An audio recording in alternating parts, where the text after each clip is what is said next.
Hey, you guys, I want to talk to you about dog training and reinforcement in particular, because a lot of times people, animal training has come so far in the past 40 years, and reinforcement is a big part of that. And I think a lot of people still are thinking, even though they may understand reinforcement is important, they still may be thinking in terms of old-fashioned, training the dog the way dad trained us, listening to who's boss and doing what you're told and being disciplined and getting into trouble and all those kinds of things that we maybe carry from our childhood. And animal training using positive reinforcement is not that at all. It's not that at all.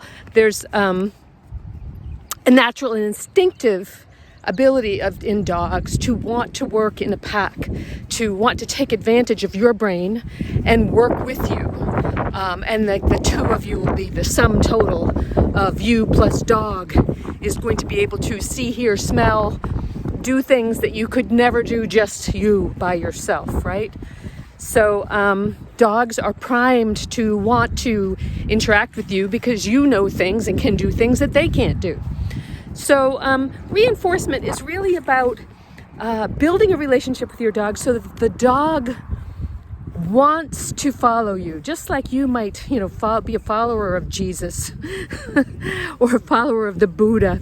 I oftentimes think that dog trainers are kind of like the guru of the dog, because the dog's like, you know how to make a good life. You know where all the good stuff is. You have good advice that when the dog follows it, the dog lives a better, happier, richer, more fulfilling, satisfying life. So that's really what you're doing. And what you're doing is you're using reinforcement. Now, reinforcement, dog training is creative, just like painting or music or writing or dance is creative.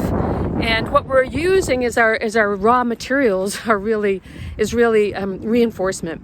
And so reinforcement can come in many different forms. It's not just about food, right? There's all different kinds of food, and we often start with food because that's much easier to control. You can count and you can go, this is how many treats I gave, this is the rate that I delivered.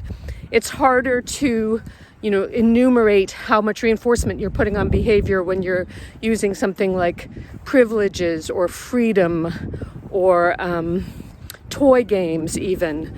How long do they tug? What toy? What are the levels of the toy? So reinforcement-based training, it's not as simple as just handing the dog food. It really requires you to know your dog, to know what they want, and then to understand how to use what they want to get you the behaviors, to build the behaviors that you want. Reinforcement is a function, not a thing. And it's a function of, it happens right after a behavior, and it causes that behavior to strengthen. If you see a behavior that's growing stronger, for example, pulling on the leash, that means whatever happens when the dog pulls on the leash, right after the dog pulls on the leash, that is reinforcement. So usually it means that the dog pulls on the leash, gets to go sniff something, and so that's reinforcing the behavior, and that you'll see the behavior of pulling get stronger and stronger. Or maybe the dog drags you and pulls and then gets to go to the bathroom. And so going to the bathroom, being able to get to the place to go to the bathroom, is reinforcing the dog for dragging you somewhere. So those are not treats, right? But those are reinforcements. So in addition to the types that I always say, which is food, toys, privileges, there's also control. So that would be the kind of reinforcement where if you ask a little kid, why don't you pick out what you want to wear to school today? Or why don't you pick out what colors? You let them pick stuff out, how reinforcing that is. And you pick out what we're going to have for supper tonight. Dogs are the same way. When you give them choices about what they're doing and how they're doing it, that's very reinforcing. That can build their interest in working with you and build their focus on you. If you're hanging out with somebody and they never give you any choices and they're just always telling you what to do or commanding you to do this or that, you might find yourself being less and less interested in following them. And in the same way, even the environment, like today, it's a beautiful day in the sunshine, being out here in the sunshine, this can be very reinforcing for me to be out here sitting in the sunshine. If it was windy and cold, I'd probably be inside already. If it was, too much sunnier, this might be unpleasant for the dog or for me with my eyes. So, the environment and your movement, if you're moving slow, a lot of dogs are like, you are moving too slow. Your slow pace is kind of is bothering me. But if you start trotting around a little bit and playing a little bit with your motion, that can be very reinforcing. It does not have to be food. If you are tired or grouchy, or if you don't have any reinforcement and you ask your dog to do stuff, you might be building an association with your dog where your dog goes, she bugs me. She's always asking me to stop my fun, and why? And so really the creative part of dog training is figuring out what is it that your dog enjoys. How do you be a fun playmate for your dog? And that way you're going to grab your dog's attention and really reinforce your dog for anything that you want your dog to do. There's going to be competing reinforcers in the environment. Like you might let your dog off leash and he's going to go off chasing squirrels, or some dogs chasing cars or chasing kids or other dogs, whatever the dog might want to chase. And so if you just give them that for nothing, you're reinforcing the dog for taking off on you.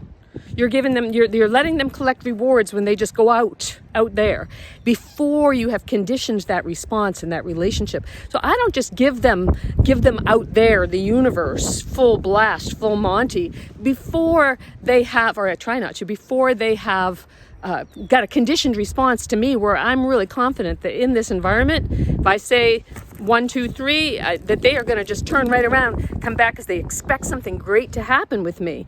And so we're not going to be sitting around, talking about how do you make the dog obey, or how do you make the dog obedient, or how do you discipline the dog when he does something wrong. Because whenever you have something like that happen, it's really because you have set up the situation for the dog to make a mistake, and you are not reinforcing the behavior that you do want. So we don't have to even really worry about, you're going to have to control the reinforcement is what you want to do. You want to prevent the dog from having, the keys to the car before he knows how to drive. So that's what we're doing. It's not just about food. And how you learn that is you pay attention to your dog and you go, what are the things that my dog likes? Like right now, my dog just went over there and he's looking over where we have a guest. So he wants to go just look at somebody. So that is reinforcing for him to go see something. He's got a ball in his mouth. Having the ball in his mouth, that's reinforcing for him. So I watch all the time to try to understand what is it that my dog wants, and what's he working to get, and then how do I give that to him right after the behavior that I want to reinforce. How do I get the behavior that I want, like say he's being a good boy, not barking at the gate, and then give him a prize when he's not barking at the gate, when he's being quiet at the gate. All right. That's just something to think about. Talk to you guys later. Enjoy this day. See you this evening at LL Beans at approximately 5-ish on the stage. Gonna play some games.